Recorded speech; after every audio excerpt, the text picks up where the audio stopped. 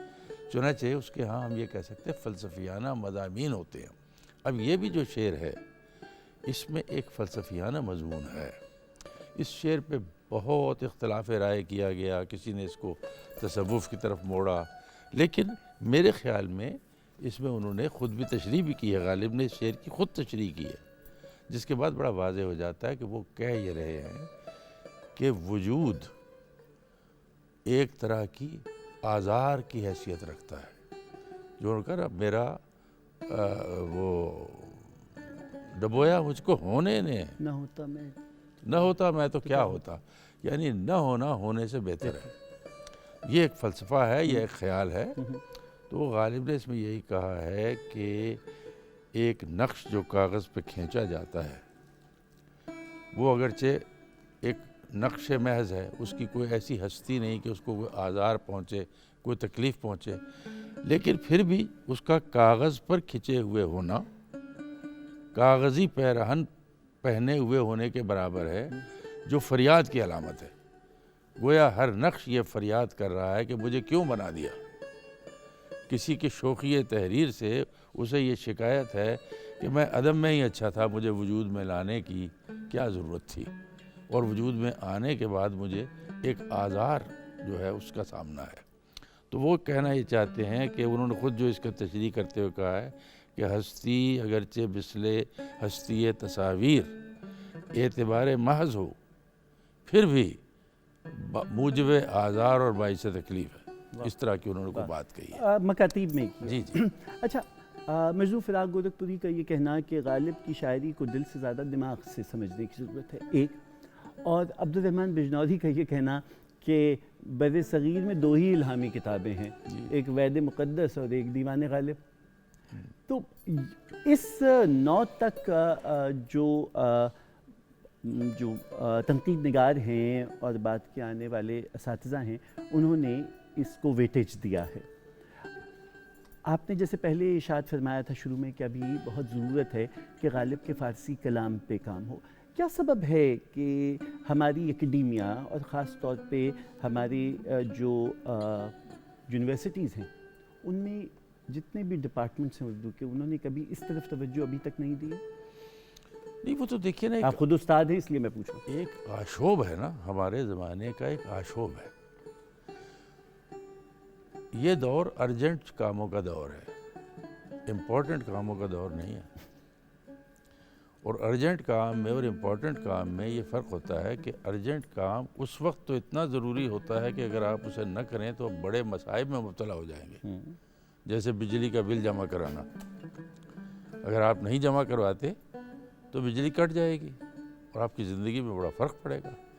لیکن جب آپ ارجنٹ کام کو کر لیتے ہیں تو اس کی صفر اہمیت ہوتی ہے۔ جب آپ بجلی کا بل داخل کر کے آ جاتے ہیں اس کے بعد اس کی زیرو، بالکل صفر اہمیت ہے، کچھ بھی تو اس سے آپ کی زندگی میں نہیں بدلتا، سوائے اس کے کہ آپ نے بجلی کا جو ہے وہ اپنے روشن رکھ لیا۔ تو امپورٹنٹ کام وہ ہوتا ہے جو آپ کی زندگی کو، آپ کے مستقبل کو، آپ کے گرد و پیش کو بدلنے کی کوشش کرتا ہے، صلاحیت رکھتا ہے۔ تو ہمارا دور جو ہے اس میں فوری ضروریات، لمحہ موجود کی کھڑکی اتنی مضبوط ہو چکی ہے کہ ہم اس میں سے نکلتے ہی نہیں ہیں۔ تو اس لیے ہم جو بہت گہری جو اعماق کی یا ڈائمینشنز کی چیزیں ہیں ان کی طرف اس دور میں توجہ نہیں ہے۔ اب مجھے نہیں معلوم کہ یہ ارجنٹ نوعیت ہے یا امپورٹنٹ نوعیت ہے، لیکن مجھے پروگرام میں فوری طور پر ایک تو فہیم سے یہ درخواست کرنی ہے کہ کچھ موسیقی شامل کرے اور اس کے بعد آپ سے کلام سننا ہے۔ سو پہلے میں ارجنٹ پہ جاتا ہوں۔ جی فہیم، کیا سنا رہے ہیں؟ نہیں نہیں، یہ بھی امپورٹنٹ ہے۔ غالب صاحب کا مضمون کیونکہ آج کا جی محور ہے تو میں غالب صاحب کی ایک غزل پیش کرتا ہوں۔ جی ارشاد۔ دل ناداں تجھے ہوا کیا ہے۔ واہ واہ۔ اور اس میں ایک مسٹیریس ایلیمنٹ کو میں نے کوشش کی ہے کہ اس کو پکڑنے کی کوشش کروں کہ کیا ہے جو ہے، اس کو میں نے ذرا ڈفرینٹلی ٹریٹ کرنے کی کوشش کی۔ جی I hope you like it.